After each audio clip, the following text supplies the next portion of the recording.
On tonight's episode, we go to the drive-in. Yes, it's a Trolls 2 World Tour. And we'll also talk about some pop culture news, like J.J. Abrams. Yeah, and some series shows finales.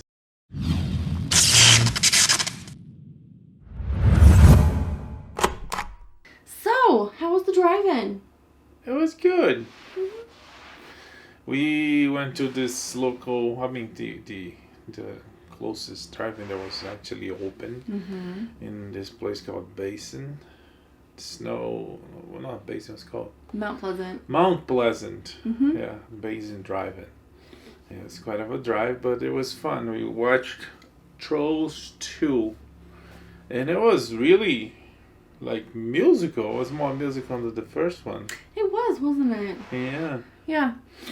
Which for me is, it's Trolls 2. It's a sequel to a movie that I wasn't like super crazy about.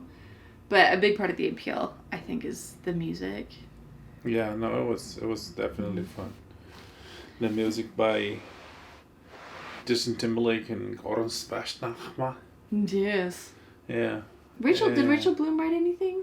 Or did she just sing? No, she was just acting and singing, and she did quite Which is a funny. bit. Yeah, she did great. Yeah. Yeah, but it's a fun movie. Great family movie. Our girls really loved it. Our 1-year-old was dancing the whole time. Should have been sleeping the whole time, but she was dancing the whole time. So, recommend the drive-in experience as a way to just get out of the house and enjoy the theater and going to the movies, but in a safe, responsible way right now. And yeah, Trolls 2. Good family movie. Yeah. Most of the cast came back, and they did what they did. The first movie. One different thing on this one was Kenan Thompson does this baby. It's hilarious. Yeah, he's a good baby. Rock me, daddy. I know. Yeah.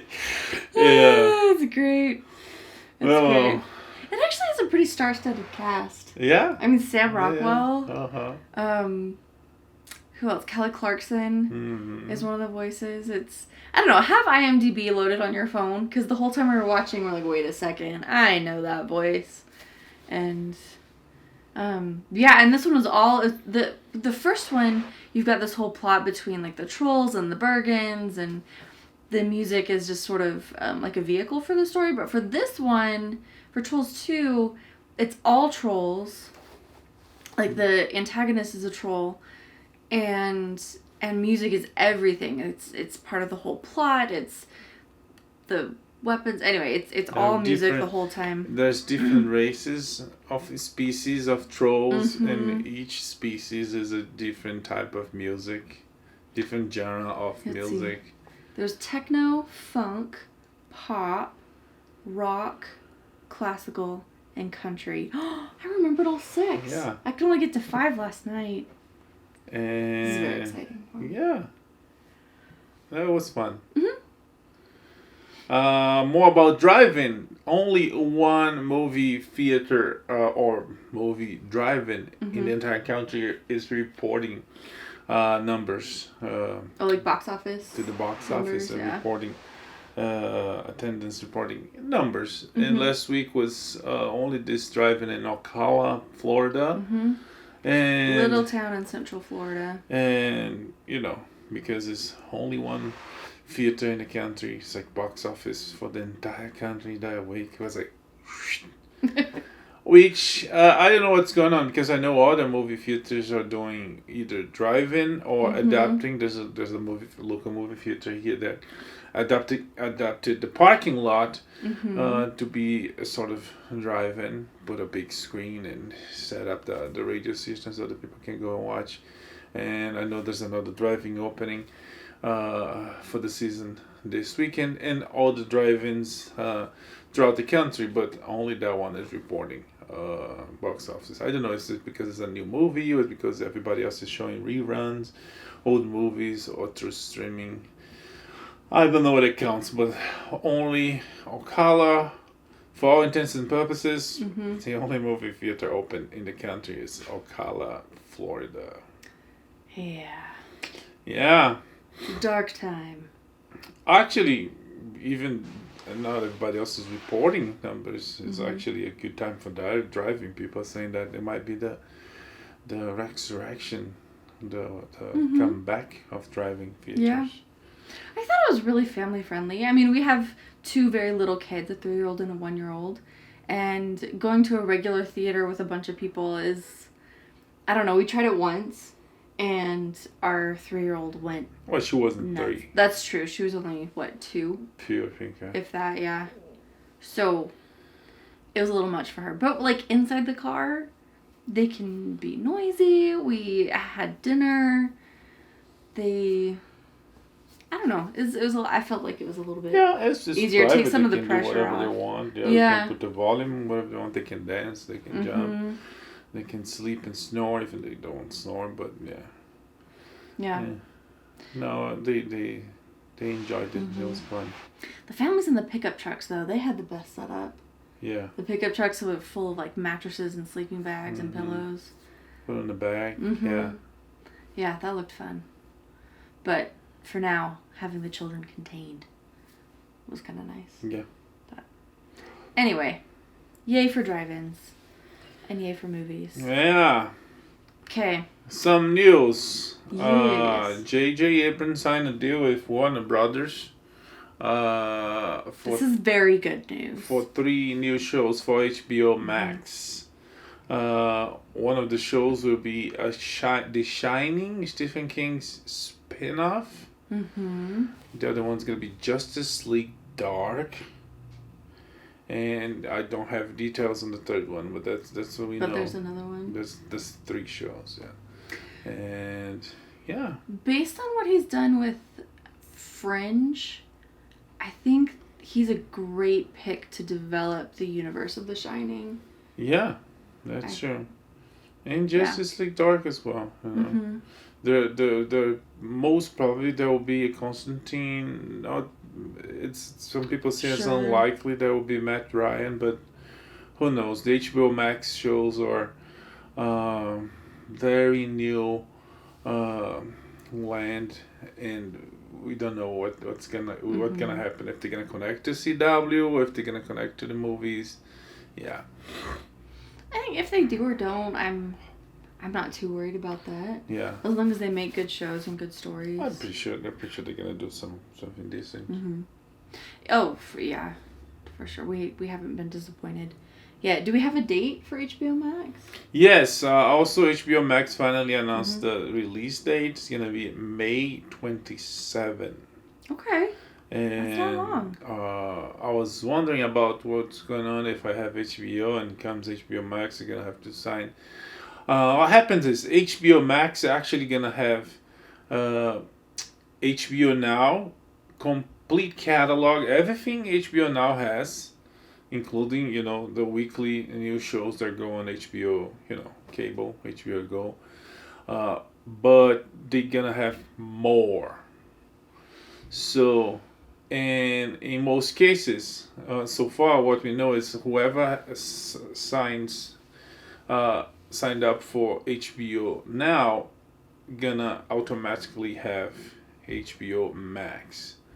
If you sign up through HBO, people that sign up through Hulu, through Amazon might get it, but it is still not official.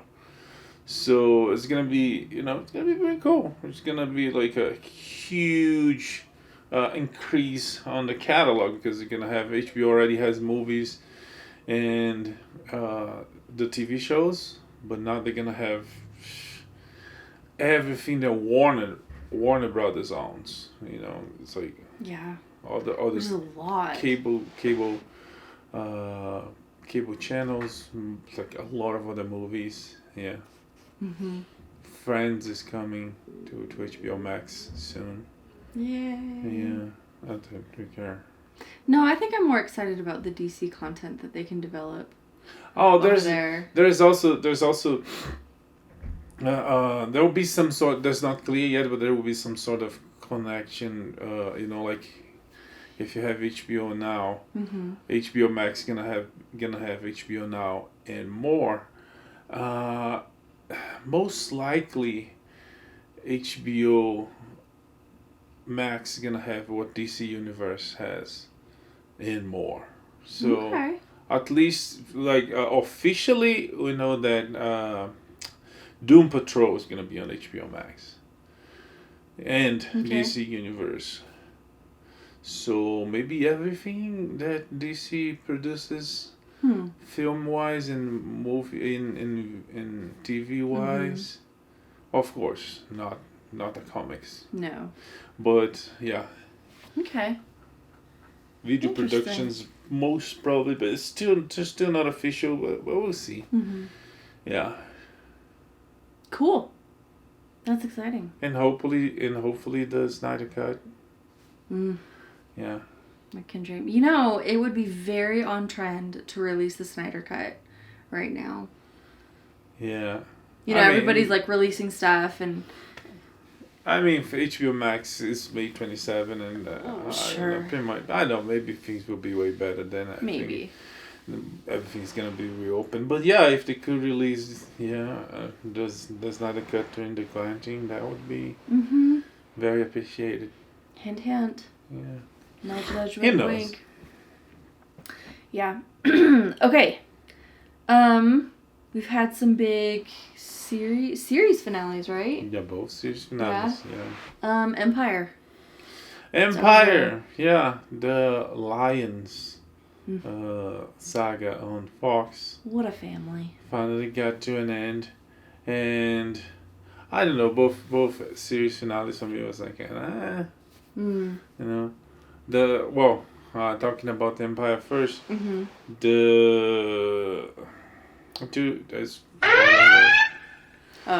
characters died, so Lucius Lion and the head of the Lion family had this thing with this new girl that was the daughter of one of his, I don't know, enemies. That man. Which with whom Cookie Lion had a thing too. And yeah, they keep coming back and forth, the couple, Lucius and Cookie. Is like, I love you, I hate you, I love you, I hate you, since the beginning of the show. And they killed both of these characters, the girl and the father. So Lucius was free for Cookie, and Cookie was free for Lucius.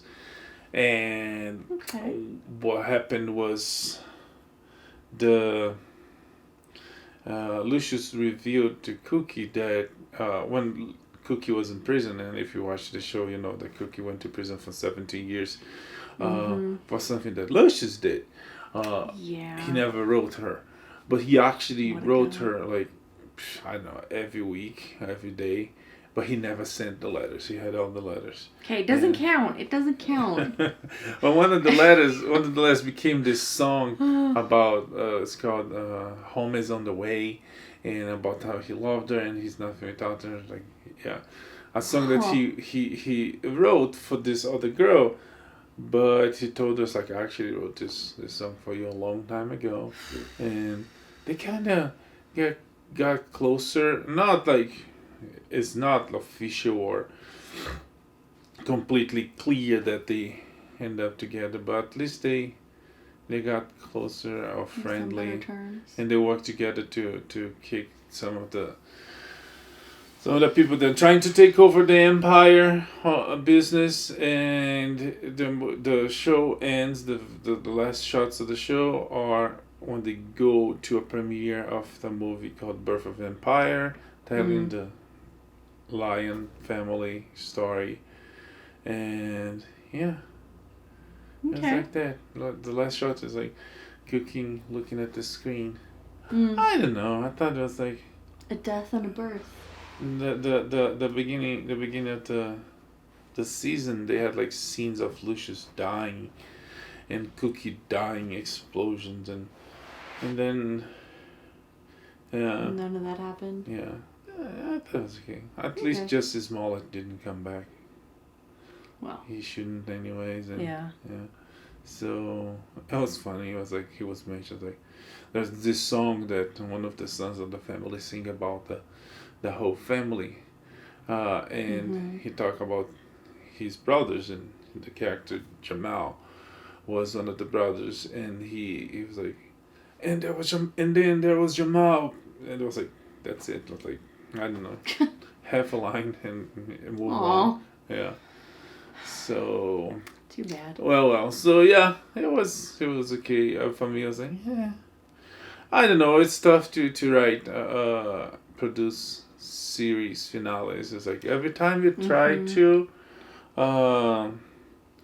yeah, when you try too hard, you drop the ball.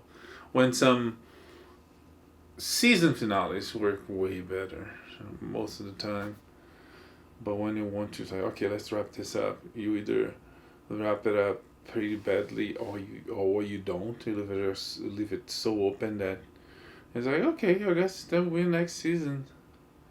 Not because not because big cliffhangers, because it's so open that it's like, oh, I thought this was the end. I was like, oh, okay, I guess there's a commercial. It's like, nope, credits pop up. I was like, oh, okay.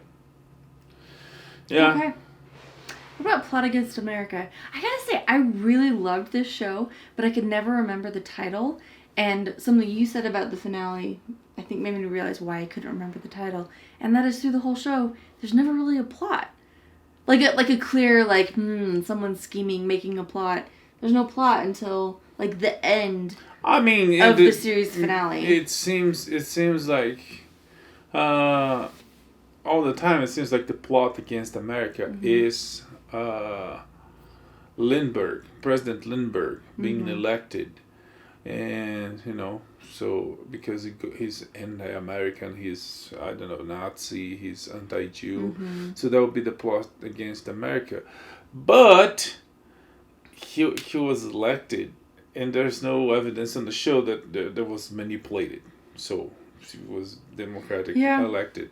The plot comes later when people that help elect him is gonna take him down for their higher purpose, which is taking down the Jews and the black people and everybody that specific group hates. And at the end we see the Klan, and so I don't know if the book goes through this whole major plot since the beginning, but in the show was not clear that the plot was, I don't know, the vice president was helping the plot. Yeah. Yeah. They used Lindbergh's popularity, because back then, or even now for some people, he was like this hero, you know?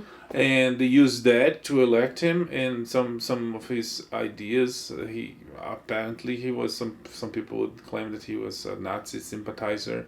And there's this whole thing with the rabbi that it's like even more weird plot, because I don't know if that's what's true or not. Oh, that's right. So the rabbi,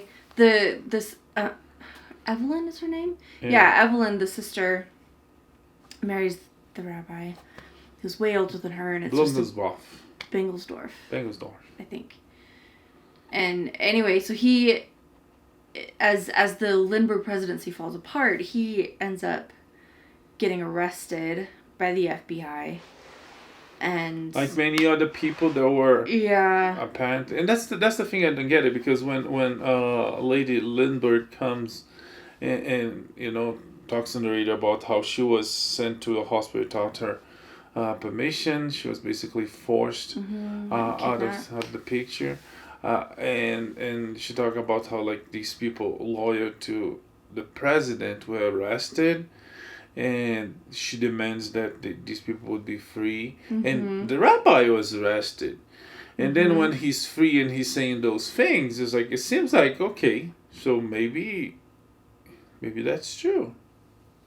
I don't think so, because his whole theory is that the Germans, like Lindbergh had done all this terrible stuff and had turned his back on the Jews and everything else because the Germans were blackmailing him, and that his baby hadn't been murdered but had been kidnapped by the Germans, and that's how they were blackmailing him to do whatever they wanted. And it sounded a little kooky dook to me. Yeah, especially because we don't hear anything about that until Evelyn and the rabbi become extremely desperate, and have no choice but to acknowledge that, oh wait, Lindbergh is actually, this has been terrible for our people, and we've been a part of, like, destroying the Jewish people in America, and they're trying to kind of save face and save their own skin at the end. Like, they're still desperately trying to say, like, no, Lindbergh's fine. We were right about that. He's just being pressured by the Germans. And it was a fake dead baby. Yeah. I don't know. I don't know. That's why I didn't like the end so much, because, I mean, there was some evidence during the show that they tried to shove a lot in some episodes, like time would fly. In a matter of minutes, it would jump from a year to like 2 years, and then it's like, oh, Lindbergh's gonna run, boom, Lindbergh's elected. Mm-hmm. So, but it wasn't as bad. This one in the end, it was like shoving a lot of information that, I don't know, maybe it could be a larger series, a longer series that they choose to make in 6 episodes. It was good. The cast was good. Writing was decent. Mm-hmm. But for me, the end was definitely was. I don't know. There was a lot of meta linguistics aspect in the show that there was like they basically dealing with stuff that they want to expose their political views of the political situation now. Using the show, there was like phrases that you could get extract from the character and put on any Democrat personage, Democratic Party people. Anyways, so I don't know. Maybe they want to end the show like in a really metaphorical way to compare to our days, because related to what happened in the plot and what was going on back then, some stuff are not really clear. It's like, so they like, what wasn't like at clear? the end, like who shut down Lindbergh? Yeah, that was really vague. And something that did confuse me too is like Lindbergh disappeared, but then all of a sudden he was up for re-election. He wasn't. Was he? He was. No, that's not clear. I don't know if it was him. It was him? Yeah. Or they were talking about Lindbergh getting votes. No, the only instance they talk on the election they use Lindbergh's name is at the end when they say, oh, and in this area of I don't know, Maine, Virginia, South, where last time Lindbergh had a lot of votes, now we have conflicted information. Mm-hmm. So it's not clear if they're talking about Lindbergh. Are they comparing to the previous election? Sure, he would be up for re-election, but did he ever come back? He didn't. Yeah, that's the thing. He didn't. So, like, the time jumps in previous episodes didn't bother me at all. It actually kind of made sense because, like, there's not this kind of story and what they were trying to tell, like, would happen over a long period of time, like a full presidential term, and it's not like there's going to be something interesting or major happening every day. So you want to jump time? Like, okay, that's fine. But I feel like in this last episode, it was, I got confused. Yeah, but granted, I was sleepy, but I wasn't that sleepy. But this ellipsis is, it was like, you know how the kid, Sandy, the kid, he was like super uber pro everything Lindbergh did, and he was against his father, and there was this whole conflict. And it was good for the show.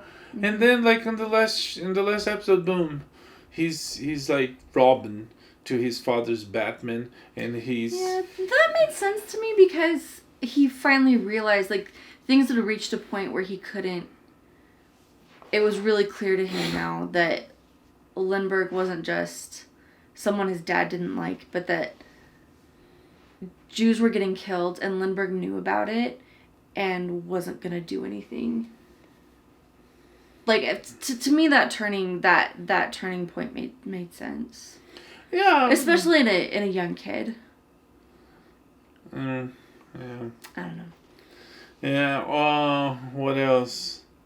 And then someone steals the election machines. Mm-hmm. Also not clear who. and they burned the votes, which you mentioned earlier. It was clears definitely implied that it was. there was some people against Roosevelt, but it doesn't. Yeah. We don't know who was running against Roosevelt. It's like the ticket true. was, one side was Roosevelt, Truman, the other side, it's not clear. It wasn't clear. No, but it was definitely at least implied that the votes being stolen were Black and Jewish votes. Yeah. And like minority votes. But I don't know. In the end, was kind of, and then it's fiction. It's like it was written as a memoir, but it's all fiction. I mean, the characters are real characters. Philip Levin was Philip Roth, the author of the book. His father was an insurance salesman that lived in Newark, New Jersey, and all that. So family details are all true, but the historical details are all fictional. Kind of an Elseworlds version. That exactly. And they could go anywhere, but they choose to not go anywhere. Like, the show began, there was the war. The show ended, the war was still there. The show began, this Jewish family was following the news through the radio, and the show ended, they were following the news through the radio. It's like there's one moment that, like, the biggest apex of the narrative. It's when they go to Kentucky to rescue this kid whose mother was killed there by the Klan, and then they coming back and they basically see the Klan walking around the town, and that's like the climax of dangers, but then they left and they go back home and family kind of gets back together, besides Evelyn that was like said, no, I love you but I never forgive you, don't come back. Alvin comes back and they get into a fight. I don't know, maybe the only thing that changed was that the father, what's his name, Harry, he gets involved. He goes, I don't know, asks people for vote, and he does become very involved in the election. Yeah. But yeah, this, I don't know, it was kind of vague to the point that, like, okay, so maybe whoever's behind the plot gonna get elected and gonna pressure them more, and this is gonna become a civil war, or maybe Roosevelt's gonna win and things gonna go back to what story became reality. Yeah, it was kind of. Yeah. I haven't read the book, but the way this season ended, it didn't feel like the ending of a miniseries. It felt like the end of a season. Like a ... to be continued. Which, I mean, maybe that was on purpose. Yeah. I don't know. I'd really like to read it, though, because I suspect there's a lot of... Well, there's always a lot more in the book than what makes it to the screen. Something I did love about this was the development of the family and the family relationships.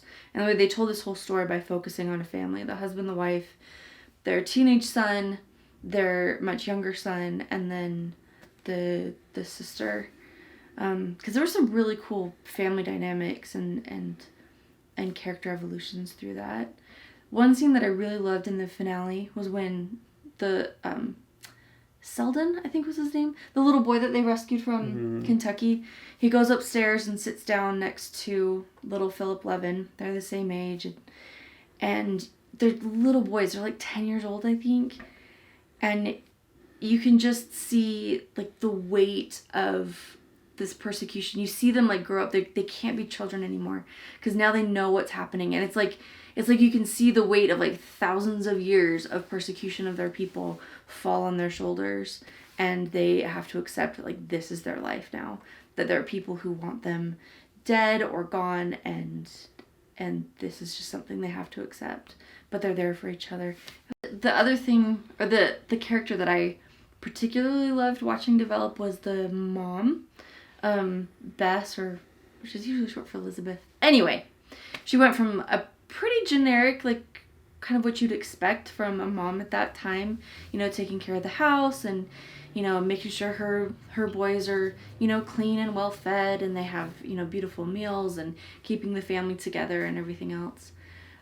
But as the threat to her family grows from sort of vague rumors of bad things happening to Jews into like very real, visible danger, like on their street, and